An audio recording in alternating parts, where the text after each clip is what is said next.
right? I say the same thing. That's crazy. Yeah, I have to find out what's the technology that Zoom has.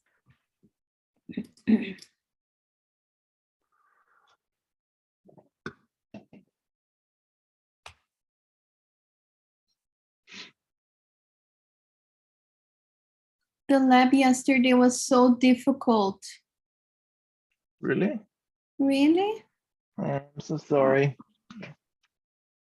It's just Python. It doesn't bite. It strangles. Python strangles. I don't think they bite. Python? Right? I don't. Like snakes. You know, Python. I don't think it's. Yeah. I don't remember. I should know. I'm coming from Brazil, but you know, we just have the anaconda. It eats you. Do you know what time is it? It's the magical time. It's Berkeley time. Woo!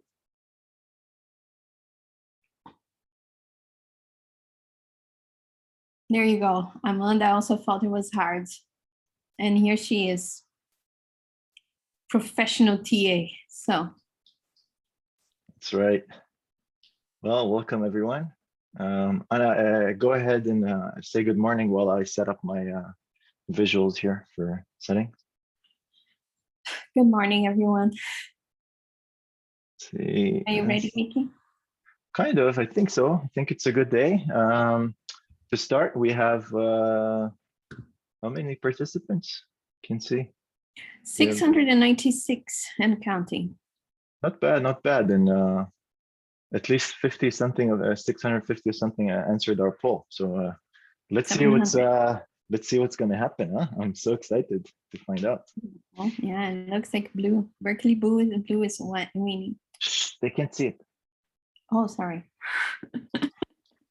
Oops. It's a secret. It's a secret. We need to share it afterwards. Okay. I think we're ready. Welcome everyone. This is our second lecture of EECS 16A.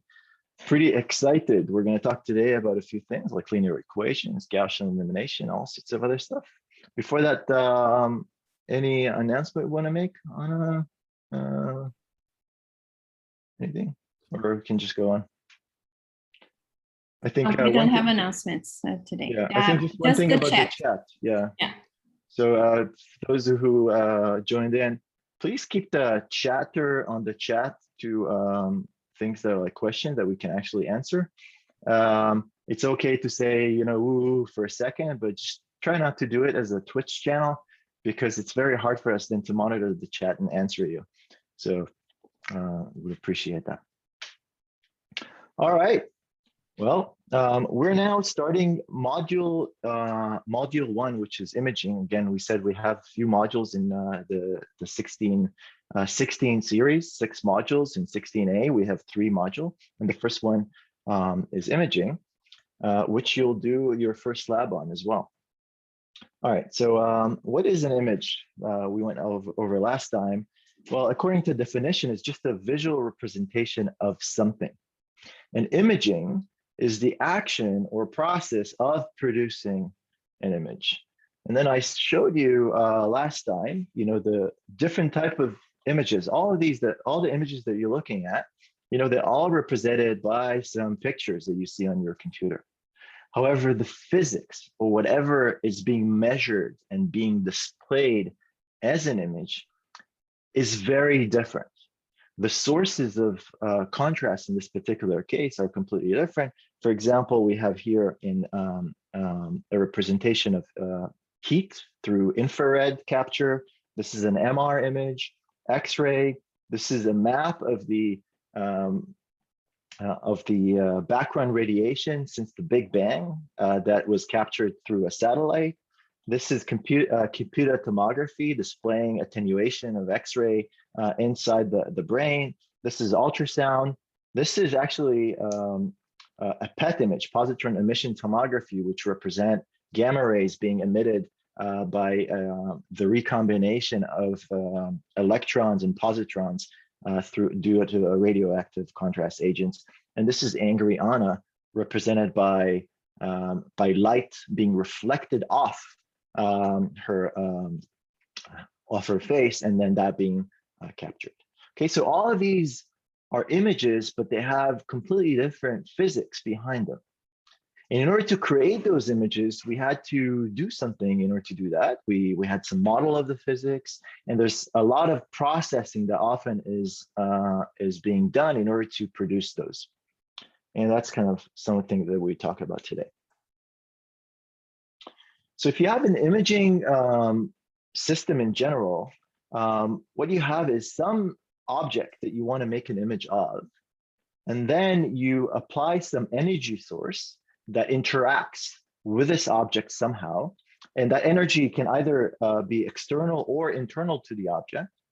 And then you have an energy detection that receives the change in that energy, some modulation of that energy that the image body has been doing.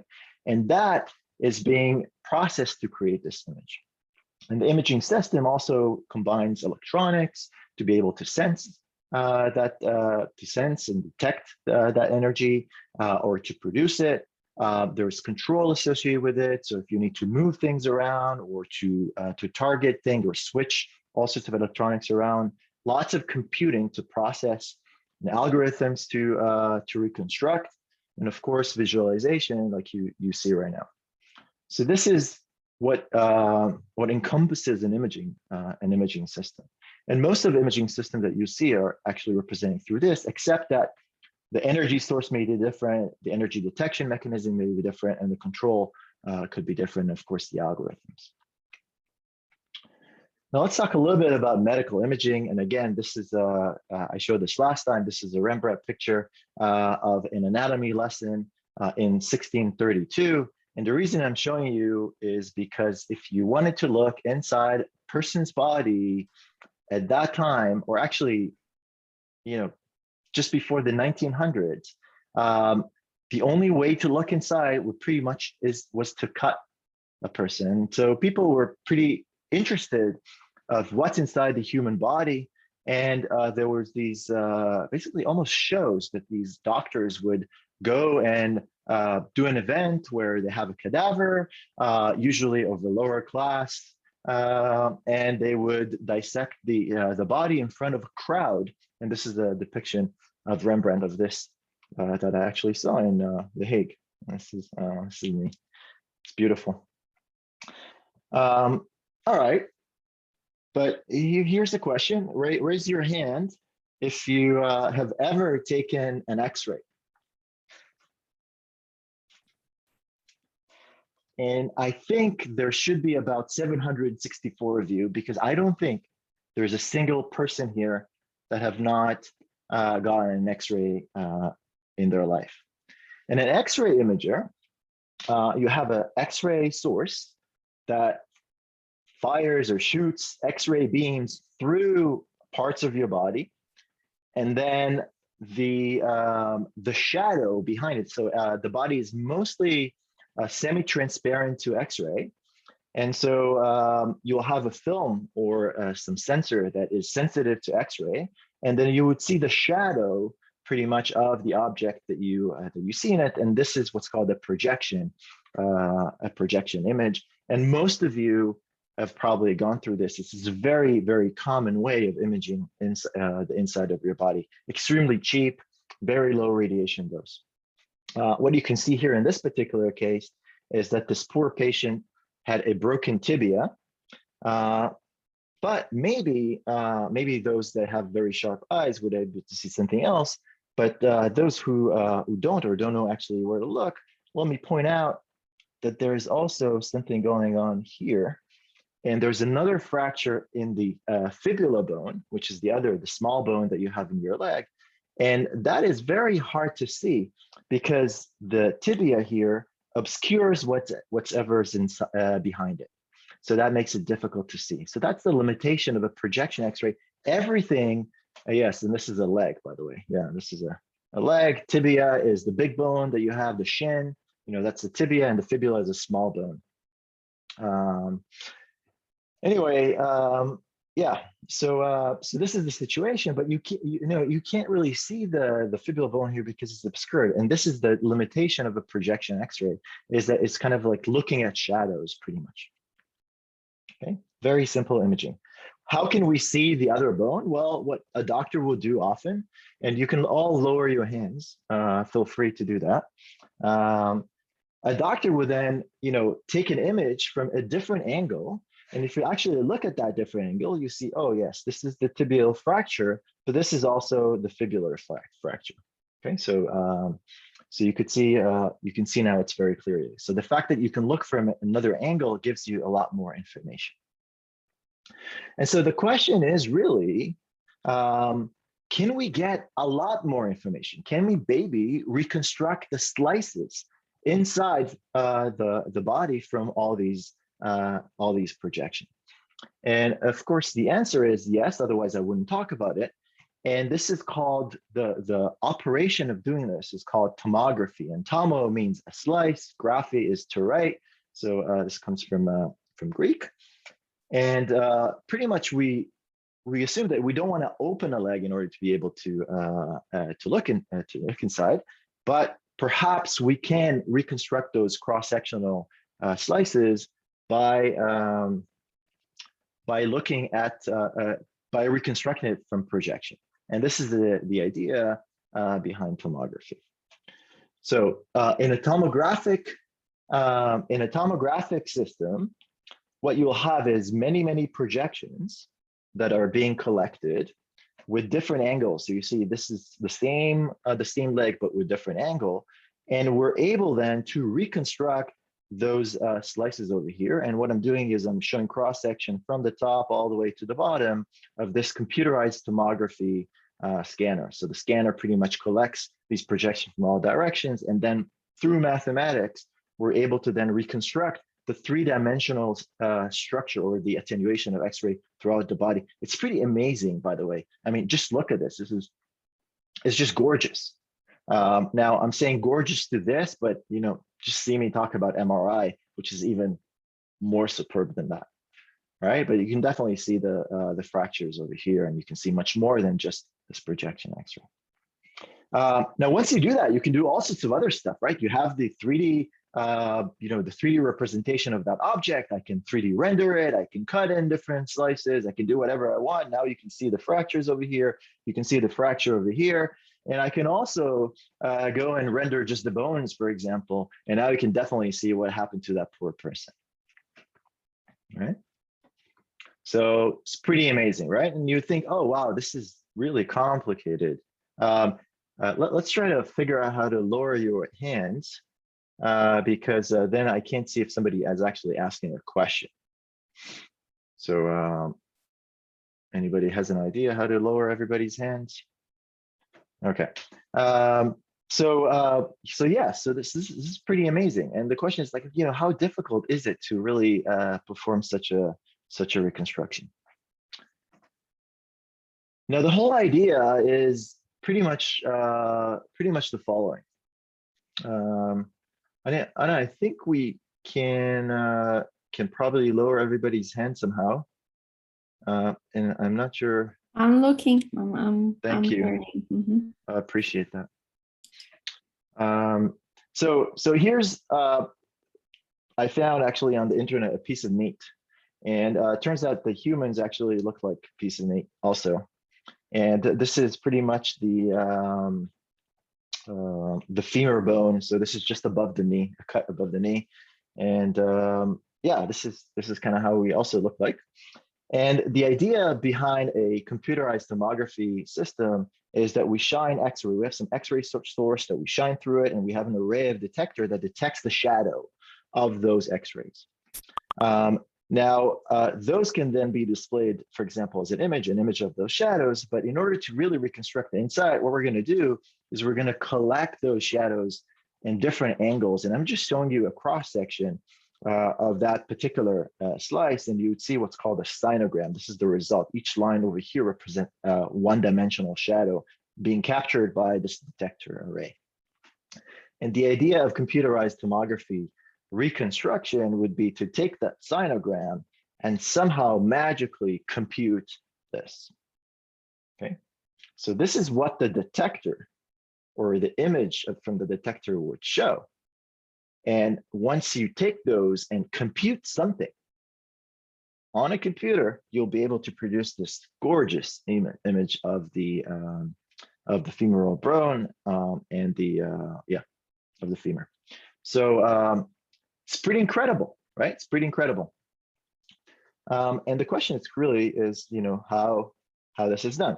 Now, if you look inside a real computerized tomography machine, usually, it has all these covers, so you don't see what's inside, but take a look at what speed these things are actually being acquired at.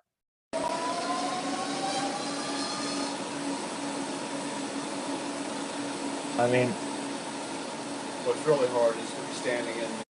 I have to say, this is pretty insane. Like you're lying inside, there's about a half a ton of, hardware there that's rotating around you at ridiculous speed with just no, it's completely aligned and completely set up such that when it rotates, then it doesn't vibrate. I mean, this is pretty amazing technology. And you're able then to scan a whole body almost with less than 2 seconds, just going off, which is pretty incredible. Okay. In fact, subjects would, the table would accelerate before it goes in, and then go in, and then it decelerates as it comes out. That's how fast these type of scans are done. Okay, but now that's kind of great. And the question is really, how do we go about and reconstructing those images out of projection? And for that, we need to create some sort of a model. Otherwise, there's a physical model of what's going on. If we can create a good model, then we might be able to then reconstruct the slices that we're interested in. Okay, and it's what we do here in the class and in engineering in general is we take the physical world and try to model it somehow, put it into mathematics, understand what the physics is, and often it's approximate. It's not necessarily completely accurate, and the fact that it's not accurate will have some consequences. But the model allows us to interpret the real world and be able to do something with it. And here's just an example. Okay, so let's look at what is the real physics behind projection X-ray, right? You have some X-ray source, and let's say put some question. Yeah. There is a question in the chat saying, is the point of CT to get image slices from multiple angles and combine those slices to get a better picture? Oh, you can never okay. Yes, absolutely. The fact that you can reconstruct the slices, it removes all these obscurances, right? Like you can see more and much more clearly, and you can use that data. Basically, you have now a 3-dimensional representation, and that you can slice anywhere you want and be able to process it and pretty much perform a better diagnostic. In particular, if you had a very, very small lesion, that no matter what angle, it will be kind of obscured and will not be able to see it through projections, but you would be able to see it with CT, because you would be able to reconstruct the slices. Thank you. Thank you. And does tomography always refer to constructing a 3D picture? A 2D or a 3D, yes, a 2D or a 3D. In this particular case, we're talking about two dimensions out of 1 dimension. And then, of course, objects are not just 2D, they're actually 3D. So it depends if the type of array that you have. But it can be either 2D or 3D, but it's reconstruction from projections. That's right. All right, so let's think about the model. How do we model this, right? So what's the physics? Well, the physics is that we have some X-ray power source that emits some X-ray, and we're just gonna normalize it to 1, just gonna be some value. We don't really necessarily care what it is, because everything will be scaled by that. And then we shoot this X-ray through this piece of meat, and we have a detector, and the detector then detects how much X-ray comes out. Okay, well, how much X-ray comes out? Well, what you have is attenuation of that X-ray that is absorbed through the tissue. So when it goes through air, it's not attenuated. When it goes through the meat, it's more attenuated. When it goes through the bone, it's attenuated even more than that. Okay. So what we could do is we can create a model and discretize the problem and say, you know what? It's obviously it's continuous, right? But we're going to discretize it and say, you know, it's going to be attenuated by a certain amount here and here and here. And those attenuations are multiplicative, right? So we have effectively the following model: some attenuation here, some attenuation here, some attenuation here, here, and here, and here. And at the end, the detector would receive some measurement that is y hat in this particular case. Okay. All right, well, now we have that in mathematics. And once we have it in mathematics, we can pretty much just write that equation down and say, you know what? The measurement that we just collected is pretty much e to the minus of, you know, the sum of all the attenuation throughout this entire volume. Okay. Well, that's great. But you know what? We don't really like working with exponents. This is highly nonlinear, right? Like it's what we're interested in. What we don't know is those x's, those amount of attenuation. We want to create a map of those, right? So that's a little bit difficult. So anybody has an idea how to deal with that? We really like to work with linear equations, something that's linear. Yes, absolutely. You take the log.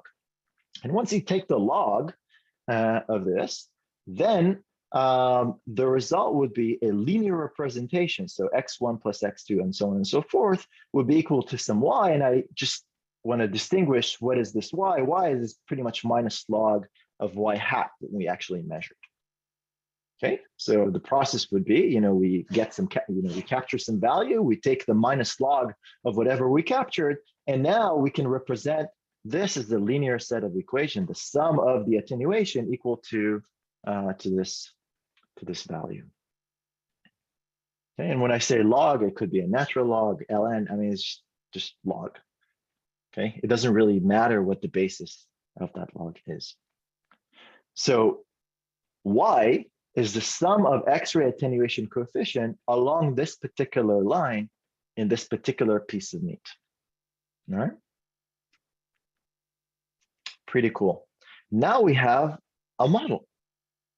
How accurate this model? Well, actually, it's pretty accurate, except that the world is not discrete, right? So there's going to be some consequences. All right. Yeah, in particular, it would be an integration in the continuum. Yeah, absolutely. Yes, Amir. You have a question? Yeah, I have a question of why are we even using e to the x in the first place? I mean, how do we come up with that? It seems a bit arbitrary. It's not arbitrary. It's actually a physical model of what happened with attenuation through a medium, and that actually comes from physical equations that you can actually derive. Okay, so that it's not arbitrary. But I'm just telling you that this is the physical model when you learn that in physics. Is that? Yes. All right. Good. So it is not arbitrary. It's the same for absorption of light. So Yeah. if you guys go back to your physics and see how light travels through a medium or is transmitted or is reflected, it's always an explanation. Yeah, and this X-ray is also a form of light and the radiation. This is also true for radio frequency and so on and so forth. All right. Well, okay. Well, and now I want to create an image, but this time, you know what I'm going to say? You know, this piece of meat, I've got a big source, and I want to create this model where I have kind of like an average density. I'm trying to reconstruct the average density or the average, absorption of X-ray throughout this piece of meat. And so I put a large detector and I have a pretty wide power source, and I'm going to shine X-ray through. And now I have a model, right? I have a model, and my model is pretty much, y equals 1 times X, right? Like whatever I measured. Well, actually, I remember I measured y hat, right? But we're going to convert it then into y by taking the log. And so y equals 1 times X. Can I then solve this problem?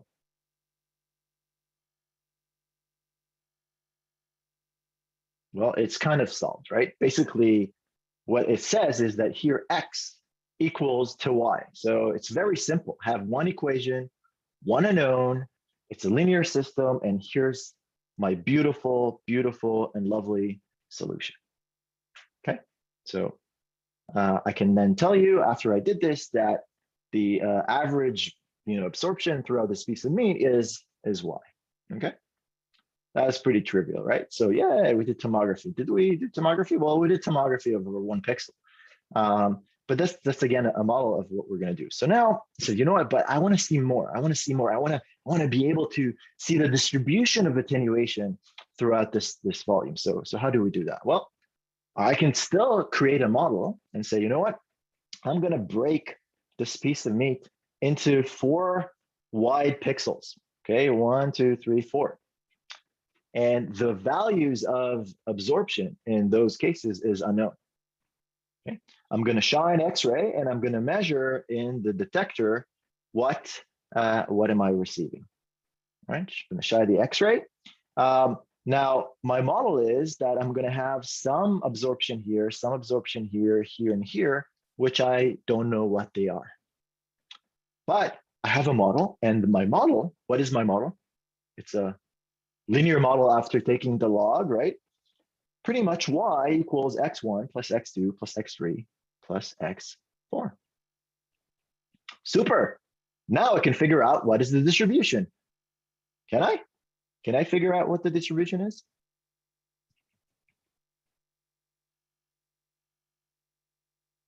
I can only guess. To be honest, there's a lot of options, right? There's a lot of solutions of distribution that would give me exactly the same value. So that's not enough, right? I pretty much have 1 equation and 4 unknowns. And so there's a lot of values that can fit to this type of solution. For example, I can say, you know what, let's say y was equal 1, okay? 1 I sent. So let's say y equals half. Well, that can be then 1/8 here, 1/8 here, 1/8 here, and 1/8 here, and that satisfies this equation. Is that the right solution? Probably not, right? But it is a solution that satisfies this equation. So basically that tells me, you know what, you're not going to get the right value. Okay, well, maybe I can improve. Maybe I can do something else. So here's a different situation. Now, you know what, I want to create a 2-dimensional distribution and I want to be able to recover that. So this is a 4-pixel problem where I have pixel 1, pixel 2, 3, and 4 that I want to be able to reconstruct. Now I make 2 detectors and I'm going to shine X-ray through the piece of meat and I'm going to try to measure what's inside. So my model, I'm going to place pretty much, I'm going to shine X-ray through and I'm going to say, you know what, there's a certain amount of attenuation X1 here and X2 over here within this region. And once I do that, I get a measurement Y1.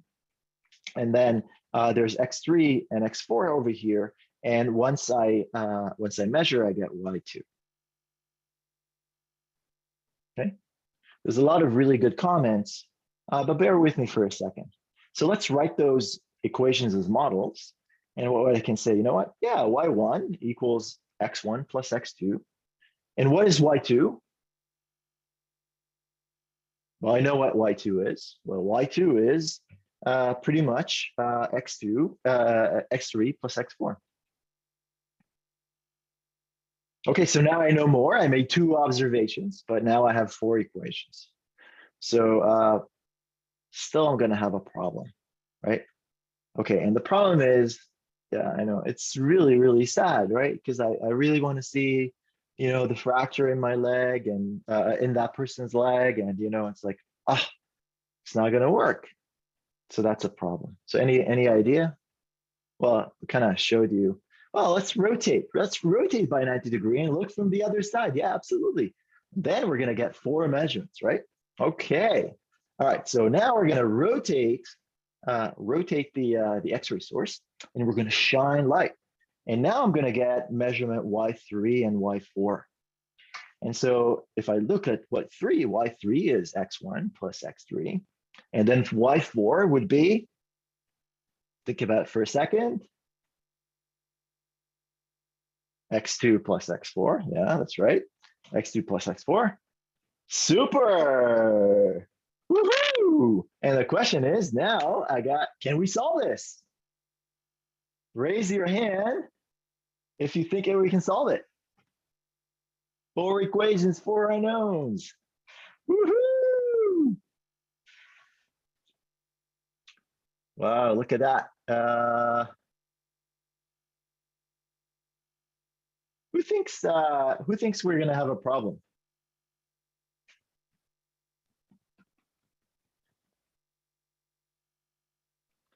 Keep your hand if you think we're gonna have a problem.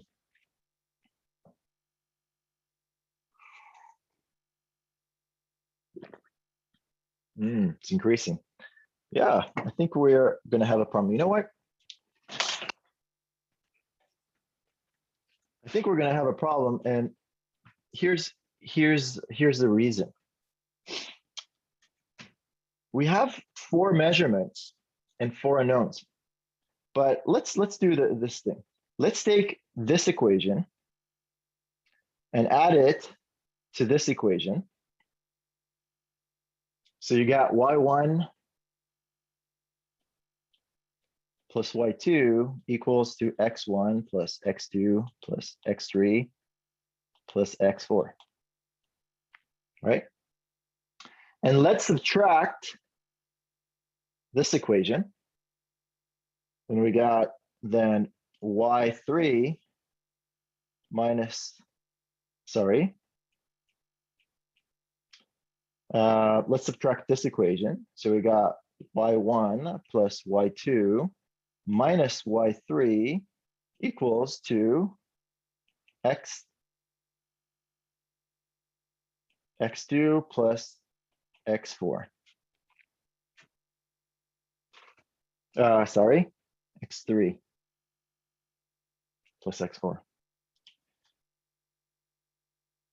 So here's the problem. The problem is that I can reproduce this equation from these 3 equations. So this particular measurement is not independent. The fact that I made this measurement did not give me extra information that this equation, and you can lower your hand now, these 3 equations didn't give me. So in fact, I have really just 3 equations that are independent, and the 4th one is really just the same. So I might have a problem here. Okay. So the question is, can we solve it? And the answer is, unfortunately, we still will have a few degrees of freedom here, and this is not enough. So anybody has an idea what to do?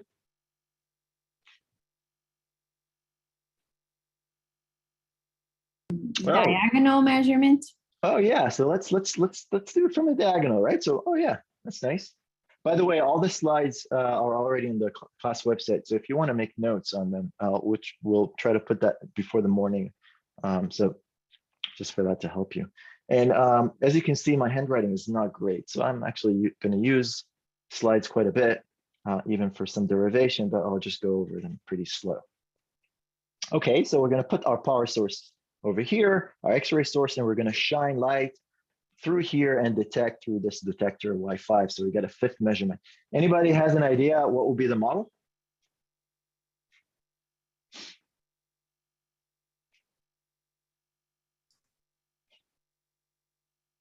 X1 plus X4. Yeah, that's a good one. That's a good model.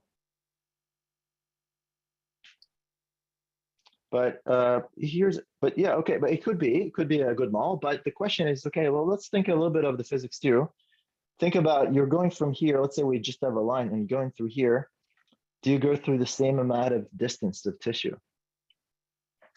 No, right? So maybe we can have a more accurate model that would look more something like this, right? Like Y5 equals to square root of 2 times X1 plus square root of 2 times X4. Not square root of X1 plus X4, but square root of 2 times that, because that will be the length that we're going through. Okay, so that could be a model. But you know what? X-ray is really not like focused in a certain beam, but because, you know, it has actually a certain width, right? Like we're going to pretty much shine something like this that would go and hit our detector, right? So that thing may have, you know, some contribution of X1 and X4, and the distance, you know, kind of varies over here. And also it captures a little bit of X2 and a little bit of X3. So potentially we could also do something like this, right? It depends really on the model that we're going to be picking. Okay, so we could, for example, say that we want that. And the accuracy of our reconstruction is going to depend on how good our model represents the physics. Does that make sense? And the fact, by the way, that I have square pixels, that's also a model. The fact that I actually choose to have square pixel, that is a model, and that's going to have inaccuracy for itself. So you have to understand that too.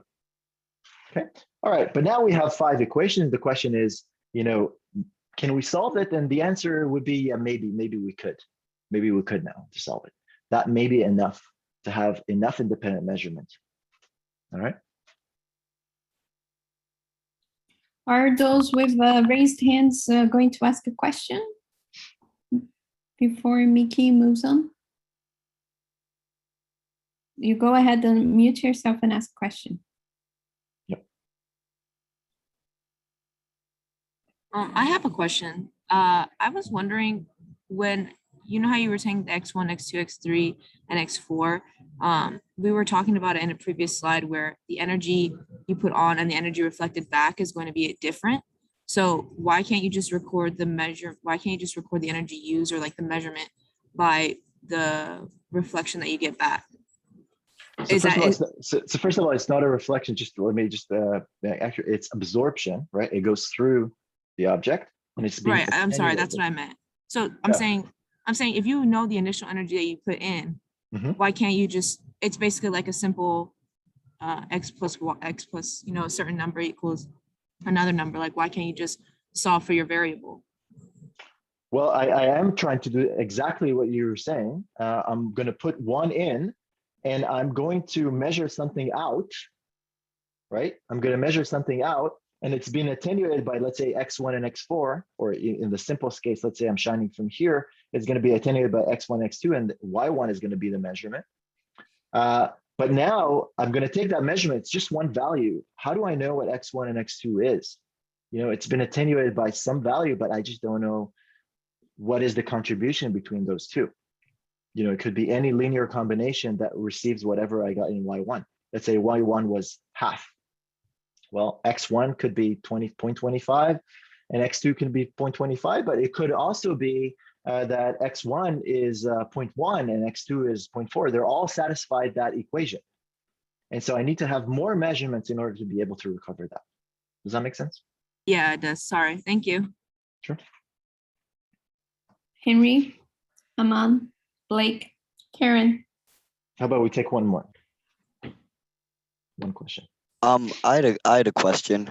Mm-hmm. So for the last model, wouldn't we also be able to solve it with just 2 systems of equations? If we did it diagonally, then X3 would give us, like, if we did it diagonal for all of them, X3 would give us 1, X2 would give us 1, and then we would do 1 horizontally for X1 and X2.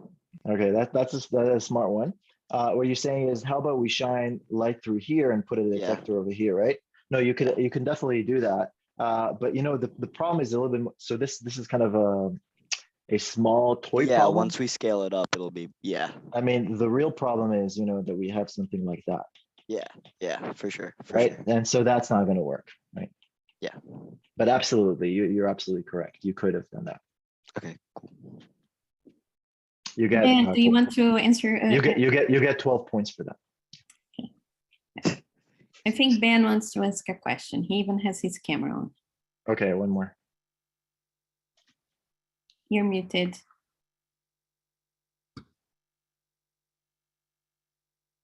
Can you hear you? Can you hear me? Yeah. Okay. So I understand that we're modeling it with the square, but the actual meat is circular. So why does it matter that it's going through diagonally? I mean, the thing is, when we display stuff on a computer, right, it's pixels, right? And pixels are squares.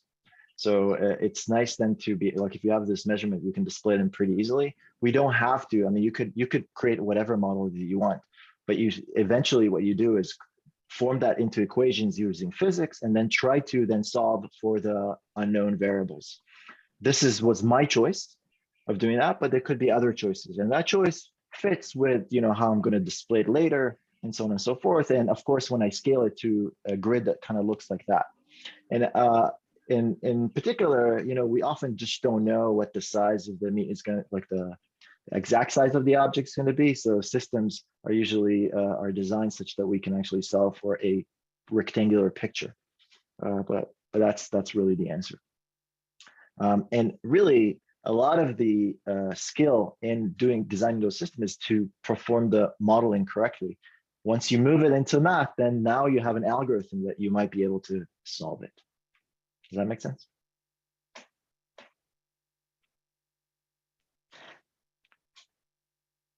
Okay, so here's just an example of a reconstruction. So let's say I did this all measure and I was able to reconstruct. So that could be perhaps a depiction, an image of whatever this is. And this is really a much a blurred version of whatever's physically happening. And because this is, you know, high attenuation, you'll see this bright, this is lower attenuation, it's darker, and this is maybe, I don't know, more, than this is a little bit somewhere in between. So that could be a low resolution reconstruction. Of course, if I have a higher, you know, resolution detector and I do more measurements, maybe I can actually reconstruct something like that. Okay. So all our measurements that we made in this situation, while they were nonlinear in the beginning, we will find a way to actually represent them as a linear set of equations, right? And what does this really mean? Well, it means that each variable that we don't know is multiplied by a scalar, either square root of 2 here or just 1, and then added together to give us the solution. If I had, for example, you know, you can have a situation, let's say, where y1 would equal to sine x, well, that's not going to be linear, right? But in this particular case that we had linear set of equations. And the cool thing is that we're going to cover a lot of linear algebra, and it's actually a very important tool because it allows us to solve these set of equations. And the question is, okay, well, what do I do when it's nonlinear? Well, often what we do in engineering is we come up with linear approximations that we know how to solve, and then solve them, and then iterate and refine our solutions. So that's a very, very common thing to do. In this particular case, we found a nonlinear transformation, a log, that actually made our equations linear. Okay. So here's another model. Okay, so that was one physical model that I had on tomography, but are you familiar with these things that you hold in your hand and kind of take pictures with? You know what it's called? It's called a phone. That's right. It's called a camera phone. That's right. It's called a phone. Yeah, a camera. And you know, when we make cameras, we could also have a model for what a camera is, right? So pretty much you have some, you know, light source, let's say a certain intensity, it being the light hits the body that you want to image, and that has a certain amount of absorption of light with different colors, and those would go through a lens that would be focused onto a sensor. And so there's interesting things that happen here. Of course, the sensor has a lot of physics behind it, a lot of electronics, amplification, all sorts of stuff like that. So actually, if you look at what's inside a pixel, it's actually ridiculous. So if you trace one ray of light, you know, it goes through here, it's being modulated or attenuated by x1, then it will go through the lens, it will be focused, and that ray of light would then you know, these photons will hit a sensor, and you look, I mean, the sensors are so small. I mean, we're talking about megapixels, right? Like 12 or 16 megapixels. million pixels in a very tiny area. And so each one of them will have a photodiode and will have a transistor to amplify and all sorts of stuff going on there. It's ridiculous. If you're interested in, learning that, I mean, there's a lot of things going on over here and how to even fabricate such a thing. Okay, but then it's beautiful. It's not ridiculous. It's the best ridiculous. thing. It's ridiculous how beautiful it is. Oh, thank you. I mean, it's pretty. I mean, it's pretty amazing. Just think about just manufacturing something like this. I mean, it's just unbelievable. I've done it. It's not a good save. I really, that's what I meant. I'm not an English speaker, native English language speaker. I eloquently, I only talk in Hebrew. Not true, because we're pretty rough and also, yeah. Anyway, all right. So let's keep going. Well, this photon will hit a particular pixel. And the question is, like, what is the model? What is the model of, what's going on here? Well, I can think about it, but pretty much whatever I measured here in a particular location is some, light, whatever source intensity is, that is then attenuated by xi, which is some pixel that I picked. And the nice thing about a camera or a camera sensor in this particular case is that each pixel is sent separately and in parallel, right? All these, you have multiple detectors and each one of them senses a single pixel with the image at a different location. So the spatial information is actually, you get it by the fact that you have a lens that makes a picture onto that sensor, and then each one of those parts of the image is sensed separately.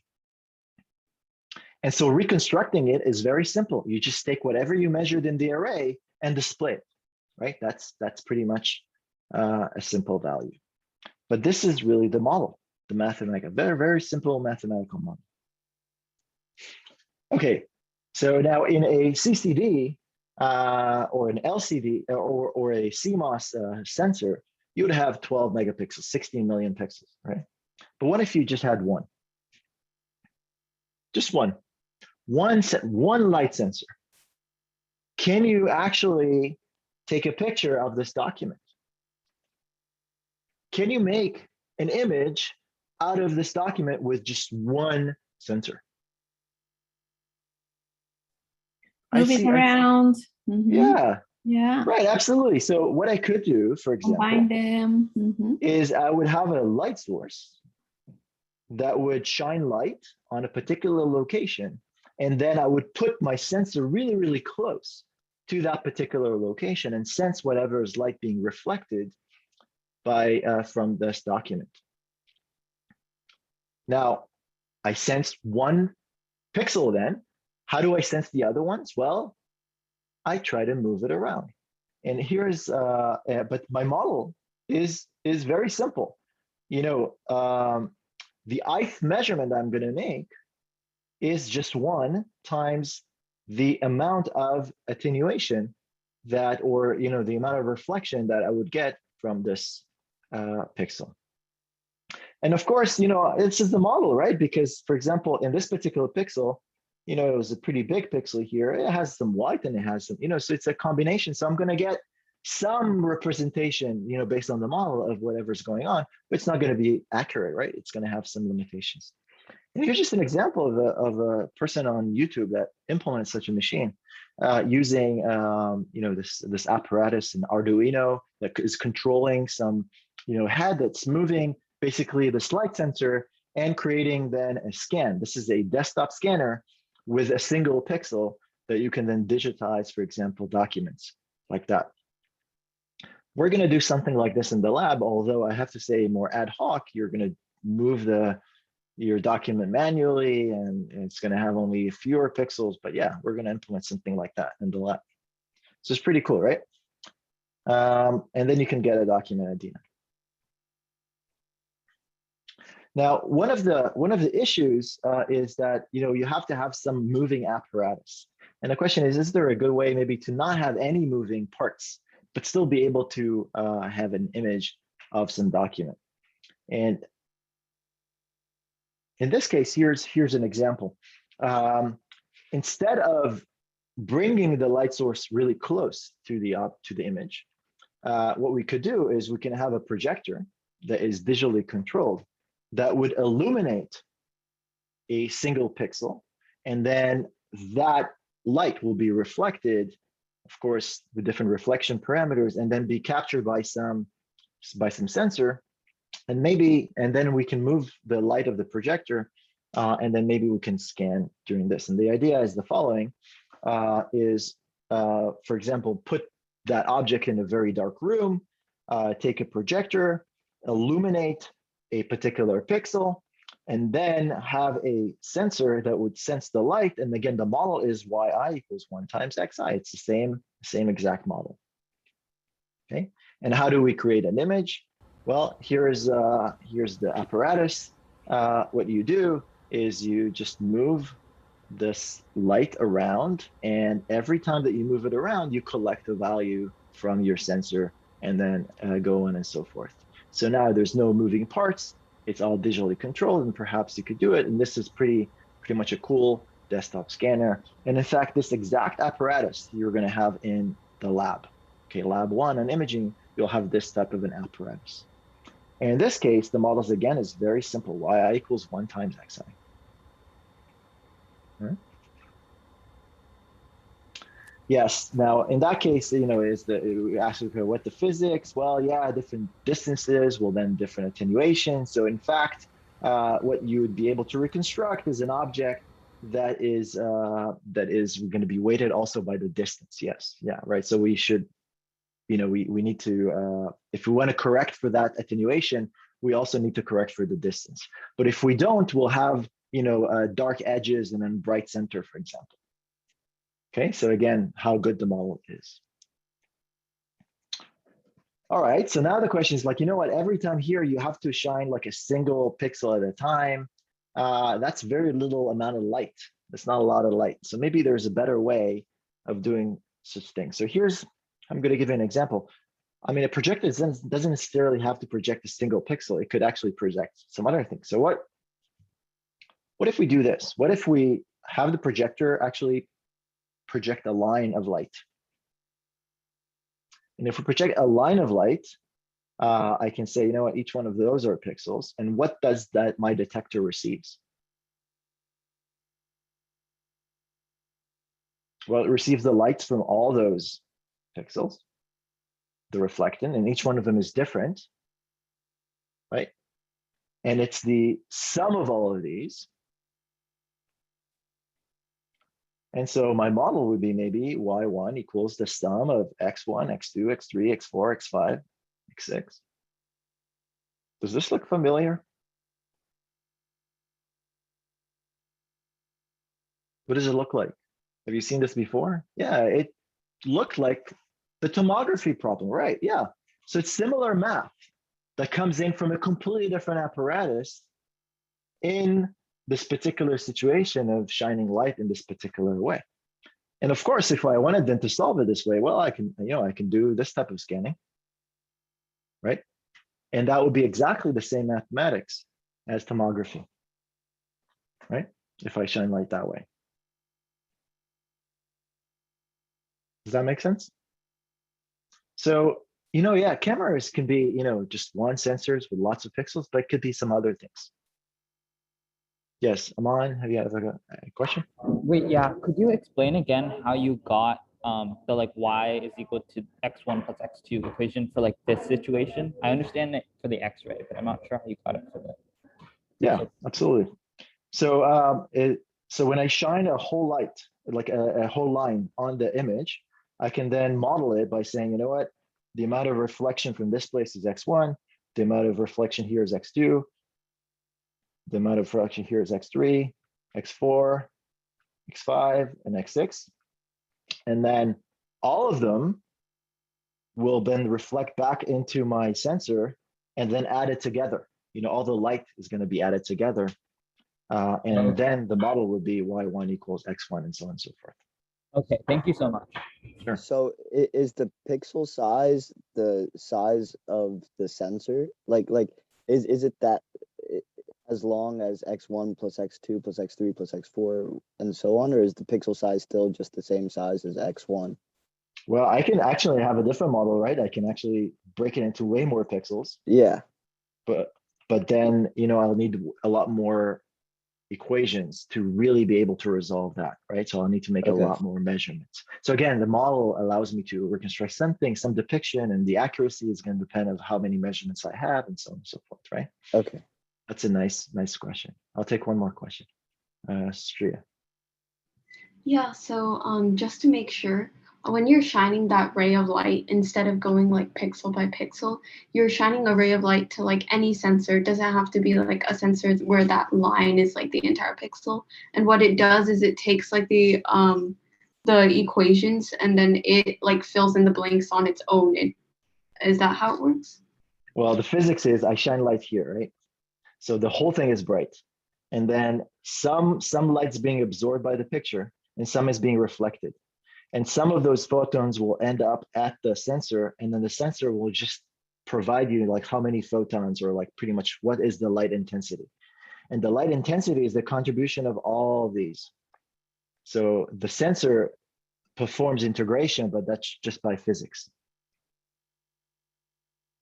Okay, thank you. Physics is a wonderful thing. All right.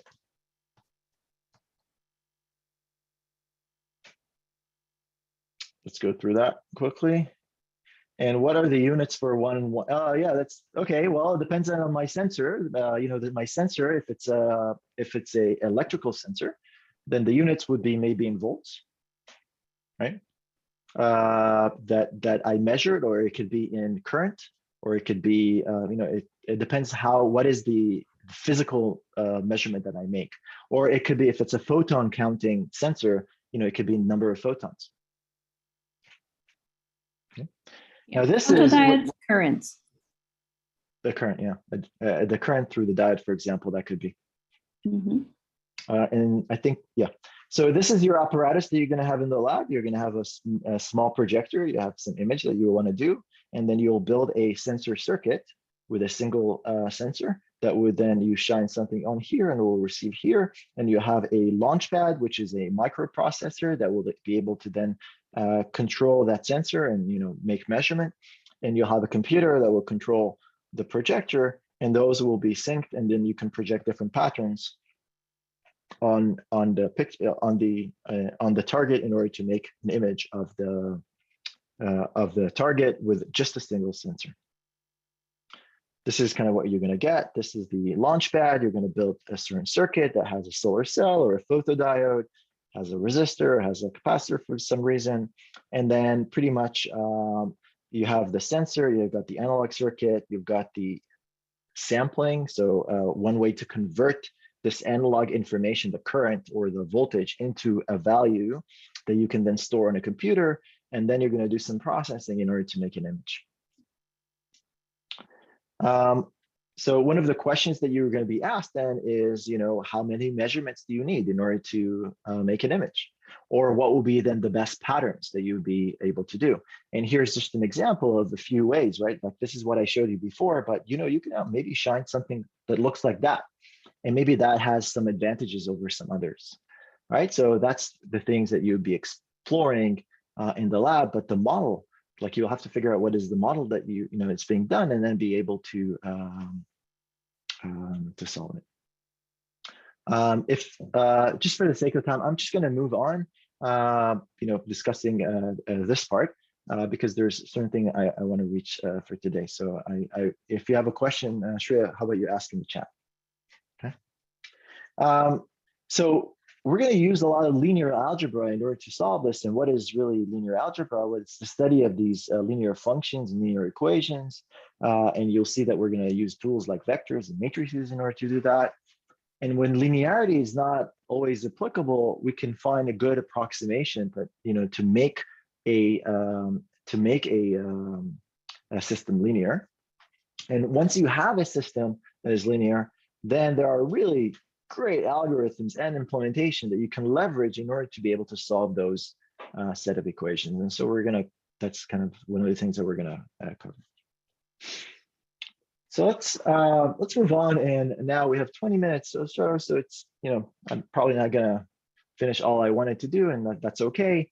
But let's start talking about linear equations. Okay. And one of the things in this class is that we want to introduce you is to mathematical thinking. We want to not to accept necessarily what we say, but we also want you to be able to show that what we say is actually true. Okay. So what is a linear set of equations? Well, there is actually a definition for a linear system. And the definition is the following. And I don't know if some of you have seen this type of representation, but let's say we have some function. F will be a function of some variables. And those could be 1, 2, 3, or 4 variables, or n number of variables. So x1, x2, all the way to xn. And that function will then take all those variables and do something to them and spit out a single value. And so when I want to say that, when I have n variables that go in and one that comes out, that was very similar to our measurement system, then I'm going to say that this function takes a value in Rn. So Rn is the space of real values, of n real values, and it will map that into R1. So just one value. Okay, so this is one way of writing, saying that we have a function that takes n values and outputs one value, and it's in the reals. It's a real value.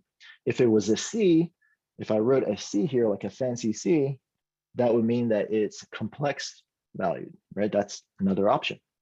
Okay. All right. So this is just a definition. So we're just considering this function, and we would say that, I mean, this function doesn't have to be linear, right? Like it could be, for example, f of x1 and x2 equals x1, x2, right? That's not linear, right? That, it could be something like that. It spits up one value and it takes two values, right? But then I would say that f is linear if the following identities hold. Okay, so there's going to be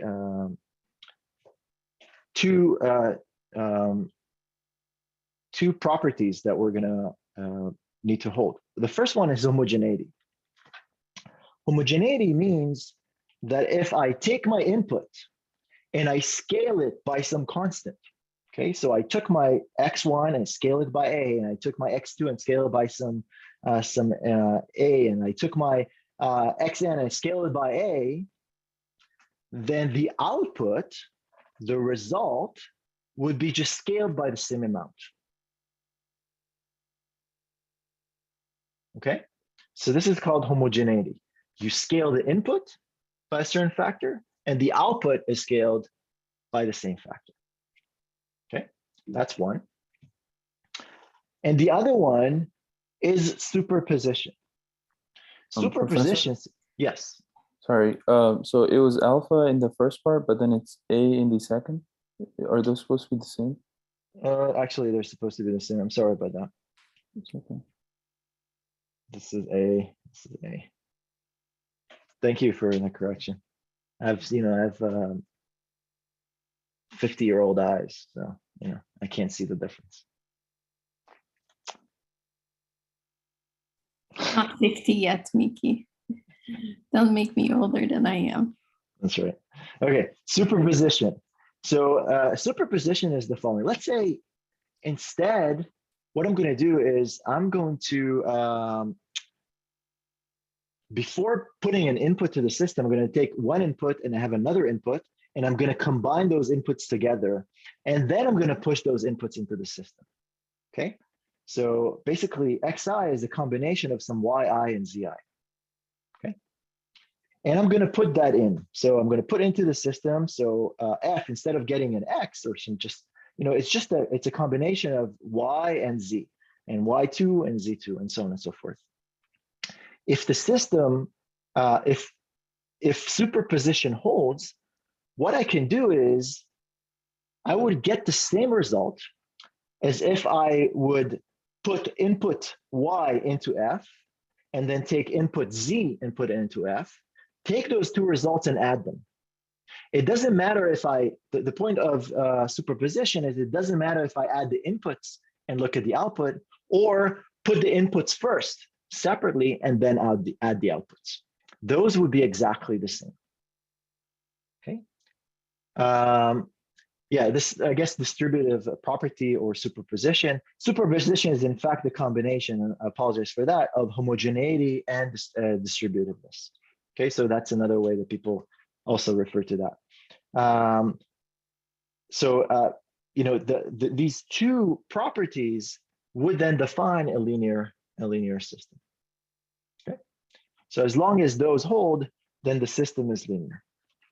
Now, one of the claims I'm going to have is that a linear function can always be then expressed by this form. If I know that f is linear, I can always write this function as some constant times x1 plus some constant times x2, and so on and so forth. This actually comes from these property. The fact that I have these properties, I can say that. Now, you can believe me or not, but what I'm going to do now is show you that using those properties, I can actually show that the fact that I have these properties, that is going to be the outcome. Okay, and this is going to be our first proof for this class. Okay, and I'm going to not prove it for general Rn. I'm just going to prove it for a case of two variables, and then you can kind of see how it translates into more variables. Okay, so here's the first proof. You know, okay, just go like this. Go like this with your hands. You know, do this. It's really helpful. It opens your lungs. You know, like you get more blood into your brain. And pay attention. What I want to show you here is a way to address the proof, because it's not trivial how to go from these two properties into this representation, right? It's not necessarily trivial how to do that. Okay. All right. So I would say that f of x1 and x2 that goes, you know, from R2 to R is linear. Okay, this is given. And we need to prove that f of x1 and x2 can be written as c1 times x plus c2 times x. That's what we need to show. Okay. Now, what is linear? Well, it holds superposition, or, you know, distributedness and homogeneity, both together. And so we'll have to use those properties in order to go and show that. Okay. So in order to do that, we're going to perform a certain trick. We need to use these properties, right? So how do we go about this? So we're going to try to make the problem look like we're either going to scale and add two things together such that, you know, things will come out in the same way that, you know, that we would be able to exploit those properties and show what we have.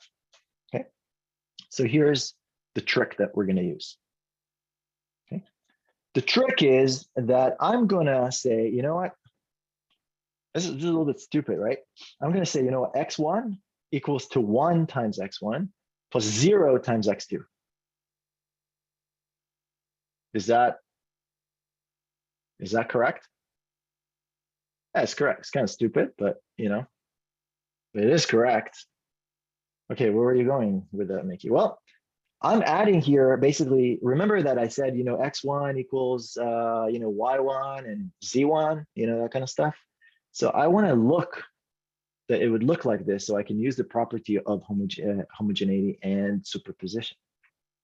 And then I'm going to say, you know what, x2 is equal to 0 times x1, and then 1 times x2. Well, okay, well, that's great. Well, where are you going with that? Well, you know what? You see this 1 over here? I'm going to call it y1.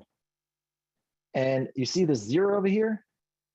I'm going to call it z1. And this one is going to call z2, and this one I'm going to call y2. Such that x1 equals x1 y1 plus x2 z2, z1. And then x2 will be equal to x1 y2, so x1 times 0, which is y2, plus x2 times 1, which is z2. So now x1 and x2 are the sum of two signals y1, and z1 that are scaled by some coefficients. Okay. All right, well, now let's put the equation and say, you know what, f of x1 and x2 also is equal to f of x1, y1 plus x2, z1, which is here.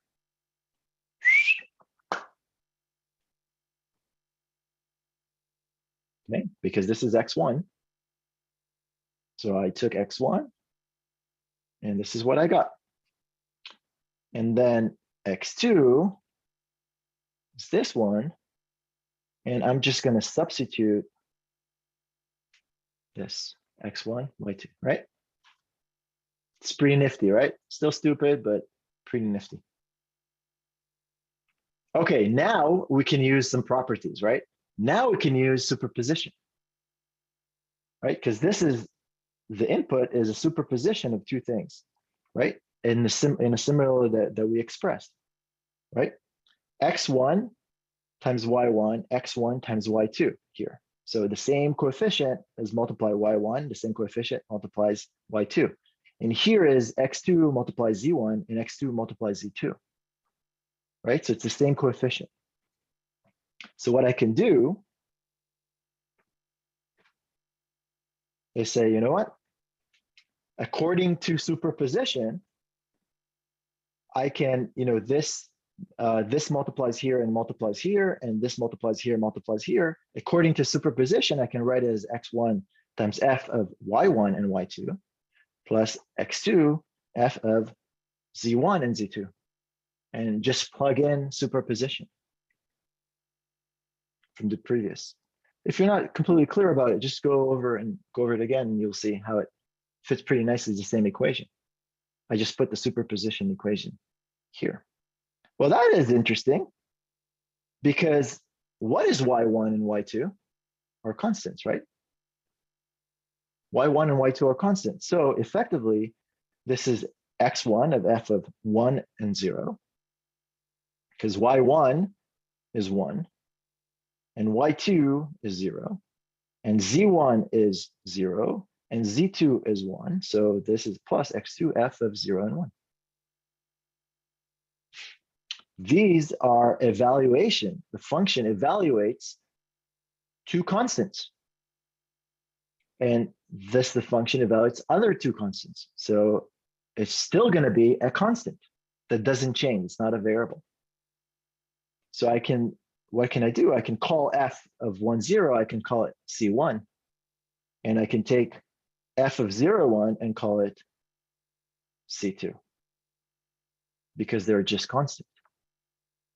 And therefore, the whole thing looks like c1 x1 plus c2 x2. And okay.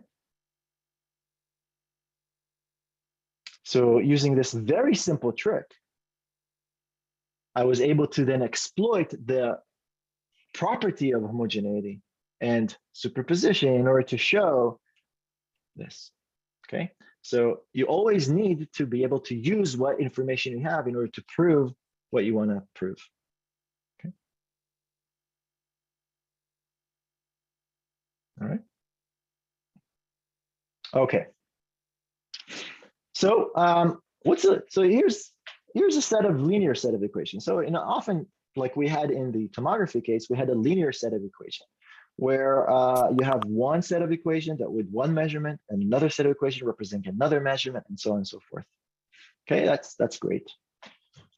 Pretty cumbersome though to write. So another way you can actually compactly write those. I mean, I have to write like x1 all the time and all this pluses and all that kind of stuff, and equals b. This is just a nicer way more compact way of writing things using what's called an augmented matrix. We haven't talked about what matrices are, but what I'm just going to show you is there's just a bunch of numbers, okay, that I'm going to put in a nice way. So I can write the whole thing here in a compact way using what we call an augmented matrix.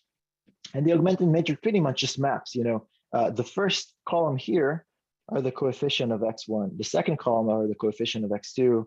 And these are the coefficients of xn, and this is the results of the b's, all the solutions, right? And so we just write it this way. Okay, quite simple. And why? Because this is syntax sugar. You know, it really helps cleaning things up when we're going to go and solve problems. It's called syntax sugar. Okay. You know why syntax sugar is? Because it's sweet. Like, it's sweet to have that, and sugar is sweet. All right. So let's go back to tomography. These are the equations that we had for tomography. Let's write them down in this augmented form. Okay, that's pretty easy. Well, pick a color. I'm going to pick my favorite color. And so what will be in the first line? Well, I'm going to look at, you know, coefficient of x1 is 1. Coefficient of x2 is 1.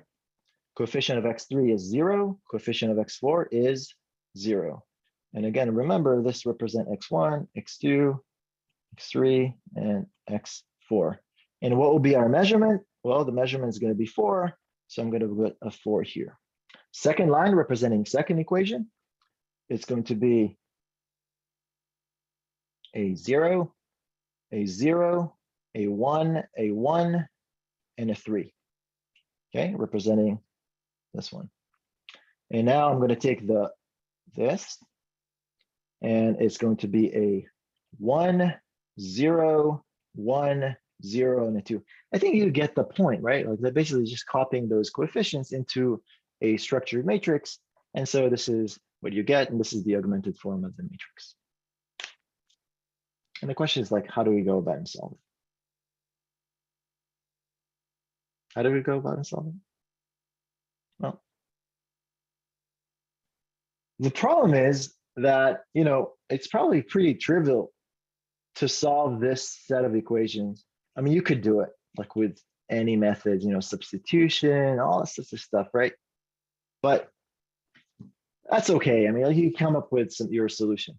But if I give you something like this, you know, I mean, you really need to come up with a disciplined way that you can actually write a program on a computer using an algorithm, set of steps, such that you're able to solve the set of equations. And this is a key thing that we're going to cover in this class. And the algorithm that we're going to show you, it's called Gaussian elimination. And probably some of you are familiar with that one, and some of you are not. And so that's pretty much what we're going to try, is really come up with a disciplined way to solve, you know, this particular small set of equations, but that will translate very well to solving that kind of an equation that once we program that algorithm on a computer, it will solve it. And since computers are really fast, they can solve this at ridiculous speeds. And that's why we were able to actually get CT images being reconstructed. So how do we go about it? Well, we don't have much time. So I'm just going to mention 3 things that we're going to be able to use. Forgive me, by the way, some of the things that you're going to see in discussion may be a little bit ahead of what we're doing in class, but I think it should be okay. Not too bad, but, you know, Labor Day is going to fix that. And so we're just going to go back in time. And so don't worry about that. So we're going to come up with an algorithm to solving these linear set of equations. And in order to do that, we're going to do 3 basic operations. And those 3 basic operations are going to be multiplying an equation with non-zero scalar. So these operations basically don't change the solution, okay, of the set of equations. And the idea there is to make it simple to solve. Okay, so you're going to multiply an equation with non-zero scalar that doesn't change the solution. Adding a scalar constant multiple of one equation to another will also not change the solution, right? Like, you can nod if you agree. Well, you don't have to agree, because we're going to show you some of that stuff. We're going to prove it, like you'll be able to do that. It's not trivial, to be honest. And then swapping equations. So, you know, I'm just going to prove this one. It's pretty simple. So let's prove this one first. If I have a set of equation x plus y equals 2, 3x plus 2y equals 5, let me argue that the solution for swapping those equations is the same. And the proof is that it's really dumb. And so this is too obvious. We're not gonna, I mean, there's no really proof here. This is basically just, I moved one above the other. Of course, it's not gonna change anything. Okay, so that's a dumb proof. But the other ones are not gonna be dumb. Okay, so this is pretty obvious. So swapping, that's not a problem, right? Like if I say that, my solution has to satisfy 1 and 2, it doesn't, I can just call this 2 and this I call 1. It doesn't really matter. It has no effect whatsoever. Okay, so that's nice. But then we want to show that multiplying an equation with a non-zero scalar also doesn't change the solution. And so what I'm going to do next time is I'm going to fill this 2 set of empty space here with a proof showing what this is the case.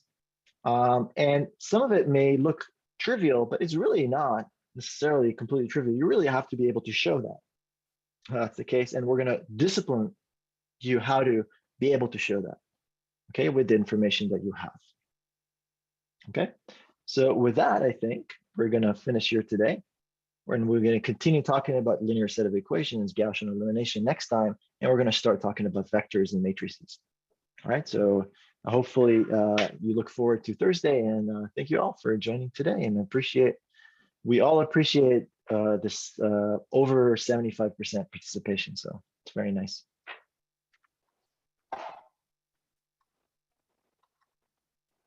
Thank you so much, Professor. Thank you so much. Thank you so much, professors. Have a great day. I'm gonna do like the queen. Thank you. Thank you, Professor. Thank you, Professor. Thank you. Thank you. Thank you. Thank you. Thank you, Professor.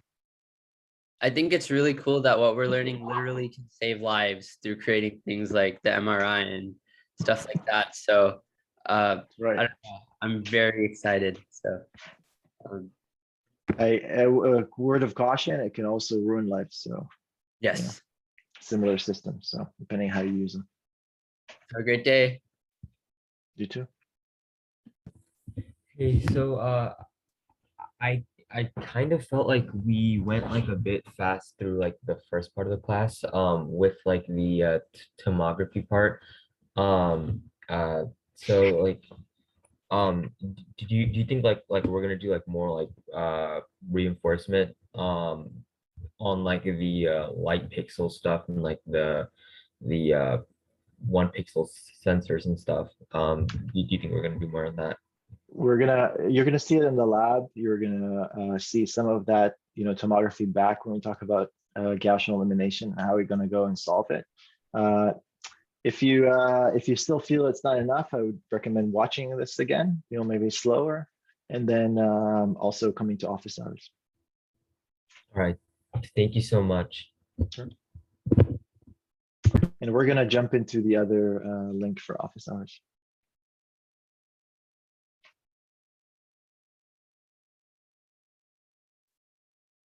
For linear algebra proofs, is there a way to, do you know any resources to get better at those? Because I know they can be a bit difficult sometimes, right? There's actually an excellent book that we reference, and also there's notes that we that we have on the class website. And for proofs, can we use specific cases, or no? It has to be general. For proofs, can we use specific cases, or does it have to be general? For a proof? Oh, no, for proof, well, depending what the claim is. Yeah, if you want to claim something general, then you have to prove it generally. I prove, for example, only for 2 cases, but once I prove that, you can then do it for the n situation. It falls very clearly. You can kind of see how I argued for 2, but you can just generalize that to any n, for example. Right, so it's not necessarily a specific, but often what people do is, it's hard for me to think of n. Maybe I'll think of, n equal 2 and see how I can go about and show it, and then you can then go and write for the solution for the whole n. Okay, thank you. Sure. All right, bye everyone.